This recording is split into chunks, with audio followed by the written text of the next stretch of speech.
आज हमें पढ़ना है गोपाल कृष्ण गोखले। गोपाल कृष्ण गोखले के बारे में अगर आप बात करो तो इनकी जो लाइफ है वो स्टार्ट हुई 9 मई 1866 को। कोटलुक रत्नागिरी एक प्रोविंस है बॉम्बे प्रेसिडेंसी का, वहाँ पर हुई थी और 1915 तक ये थे। 48 साल की उम्र में इनकी डेथ हो गई। ठीक है, मुंबई में इनकी डेथ हुई थी। इन्होंने एल्फिस्टोन कॉलेज से अपनी एजुकेशन स्टार्ट की। एक पॉलिटिकल लीडर थे और एक प्रिंसिपल रहे। इन्होंने Indian national Congress initially phase में ज्वाइन किया। इनकी वाइफ सावित्री बाई और ऋषि बामा थी। इनके 2 बच्चे थे। ये इनका पहला बेसिक है जो आपको पता होना चाहिए। दूसरा, ये पॉलिटिकल गुरु रहे हैं महात्मा गांधी जी के।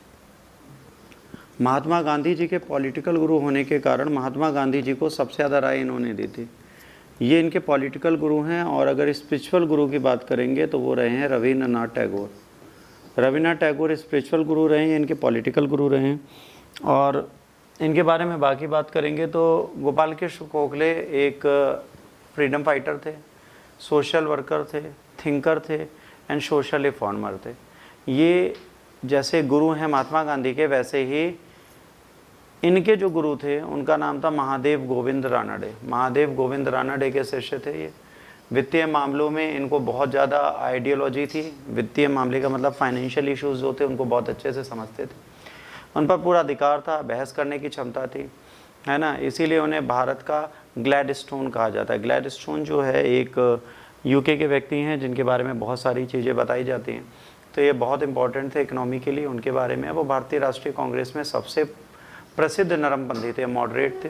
चरित्र निर्माण की आवश्यकता से पूर्णतः सहमत होकर उन्होंने 1905 में servant of Indian society organization बनाया ताकि लोगों को पब्लिक लाइफ कैसे जी जाती है इसके बारे में चीज़ें बनाएं।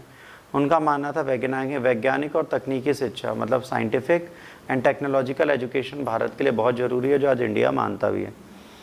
सेल्फ गवर्नेंस स्व सरकार व्यक्ति की औसत चरित्रात्मक दृढ़ता और व्यक्तियों की क्षमता पर निर्भर करती है। इन्होंने कहा कि हम खुद को कैसे गवर्न करते हैं हम पर डिपेंड करता है। महात्मा गांधी ने अपना क्या मानते थे, पॉलिटिकल गुरु मानते थे, तो महात्मा गांधी के ये पॉलिटिकल गुरु माने जाते हैं। गोपाल कृष्ण गोखले का जन्म आपको बता दिया कहाँ हुआ, और जब ये पैदा हुए तो ये कोचुटटी में रहते थे। राजभक्त की धारा इनके हृदय में थी, तो इसी कारण सच्ची लगन निष्ठा से इन्होंने क्या किया, त्रिधारा से वशीभूत होकर देश को मुक्त कराने के प्रयास में लगे रहे। न्यू इंग्लिश स्कूल पुणे में अध्यापन करते हुए ये बाल गंगाधर तिलक जी के संपर्क में आए। तो गोखले जी किससे मिल गए, बाल गंगाधर तिलक से, जब न्यू इंग्लिश स्कूल पुणे में पढ़ा रहे थे। 1886 में फर्ग्यूसन कॉलेज में अंग्रेजी के प्राध्यापक के रूप में डेक्कन एजुकेशन सोसाइटी में सम्मिलित हुए। इंग्लिश के टीचर थे। तो देखिए, महात्मा गांधी का अगर कोई पॉलिटिकल गुरु होगा तो उसको इंग्लिश तो आनी ही चाहिए। ठीक है, तो इंग्लिश के ये थे। और एमजी रानाडे के प्रभाव में भी यहीं पर है। सार्वजनिक सभा में पूना के सचिव बने। सार्वजनिक सभा पूना में इनको सचिव बनाया गया। सार्वजनिक सभा एक है पूना की, वहाँ सचिव बने और 1990 में कांग्रेस के अधिवेशन में सम्मिलित हुए। 1896 में वेल्बी कमीशन की समज्ञा गवाही देने के लिए वो इंग्लैंड गए। 1899 में मुंबई विधानसभा के लिए और 1902 में इंपीरियल लेजिस्लेटिव के लिए इनको चुना गया। वे अफ्रीका गए और गांधी जी से भी इसी टाइम पर वो मिले। उन्होंने दक्षिण अफ्रीका में भारतीय समस्या में विशेष दिलचस्पी ली। जो इंडियंस के साथ में बुरा हो रहा था उस पर इन्होंने प्रॉपर ध्यान दिया। अपने चरित्र की सरलता, बौद्धिक क्षमता और देश के प्रति दीर्घकालिक स्वार्थहीनता के कारण इनको हमेशा याद किया जाता है। ये याद रखना, भारतीय लोक सेवा समाज एक बना था, उसके संस्थापक और अध्यक्ष यही हैं। तो इन्होंने क्या बनाया, भारतीय लोक सेवा। और ये अग्रणीय प्रवक्ता थे, मतलब एक फ्रंटियर स्पीकर थे। और 1915 में इनकी डेथ हो जाती है।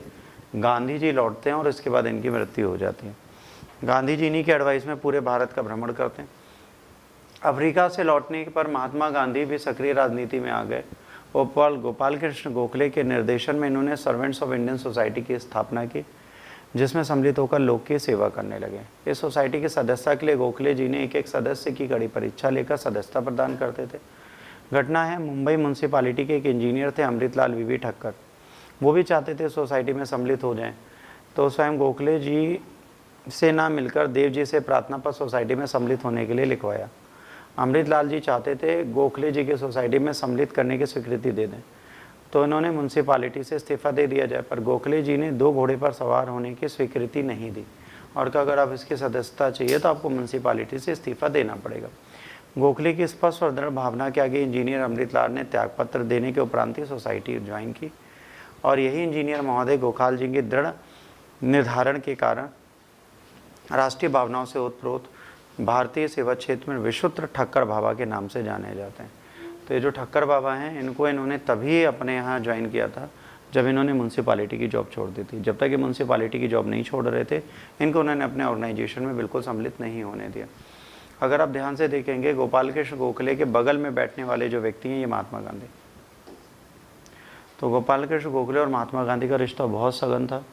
कहा जाता है कि जब ये अफ्रीका से लौटे थे गोपाल कृष्ण गोखले साहब, तो साउथ अफ्रीका से लौटने के बाद इन्होंने अपने प्रचारों के माध्यम से, अपने एडवर्टीज़मेंट के माध्यम से क्या किया था, इनका बहुत ज़्यादा प्रमोशन कर दिया था। तो इंडिया में आने से पहले ही लोग इनको प्रॉपर मैनर में जानते थे, इनके बारे में हर चीज़ समझते थे।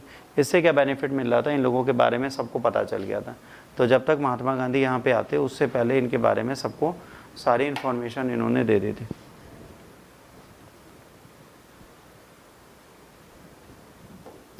ठीक। गोखले जी 1905 में आज़ादी के पक्ष में अंग्रेजों के समक्ष लाला लाजपत राय के साथ इंग्लैंड गए और अत्यंत प्रभावी ढंग से देश की स्वतंत्रता की बात वहाँ रखी। 1905 में ये गए थे लाला लाजपत राय जी के साथ इंग्लैंड में जाके इन्होंने कहा कि भारत को इंडिपेंडेंस चाहिए। 19 फरवरी 1915 को इनकी डेथ हो जाती है और ये हमेशा के लिए इस देश से विदा हो जाते हैं। पर विदा होने से पहले हमें बहुत अच्छे अच्छे पॉलिटिकल लीडर्स देखे जाते हैं जिनको ये खुद ही परीक्षा के साथ सम्मिलित करते थे, जैसे महात्मा गांधी एक बहुत बड़े नाम है, लाला लाजपत राय भी इनके संज्ञान में रहे, तिलक भी इनके साथ मिले रहे, गोविंद रानाडे जैसे लीडर से इन्होंने अपनी चीज़ें सीखी। तो एक महान व्यक्तित्व के धनी थे। देखिए गोपाल कृष्ण गोखले से इनके सोसाइटीज़ कौन कौन सी इस्टेब्लिश की, क्या किया, क्योंकि ये गांधी जी के पॉलिटिकल गुरु थे तो इससे रिलेटेड क्वेश्चन आपसे एग्जाम में पूछे जाते हैं। तो ये है गोपाल कृष्ण गोखले की पूरी कहानी। ठीक है, जो आपको बताया था कि ये महात्मा गांधी के पॉलिटिकल गुरु थे, है ना। तो इन्होंने सर्वेंट ऑफ इंडियन सोसाइटी नामक संगठन की स्थापना की। 20 साल की उम्र में ही इन्होंने क्या किया था, राजनीति में कदम रखा था। अंग्रेज़ों के अत्याचार से भारतीयों को कोसते हुए इन्होंने कहा तुम्हें दिखता आ रहा है, जब तुम्हारी माँ बहन पर अत्याचार हो रहा है तुम चुपचाप हो, तो इतना तो पशु भी नहीं सहते। तो ये लोगों को जगाने की कोशिश करते थे। बट वो बात अलग है कि अगर आप खुद ही नरमपंथी लीडर हो तो आपको समय ज़रूर लगेगा। ठीक, तो ये आपका हो गया गोपाल।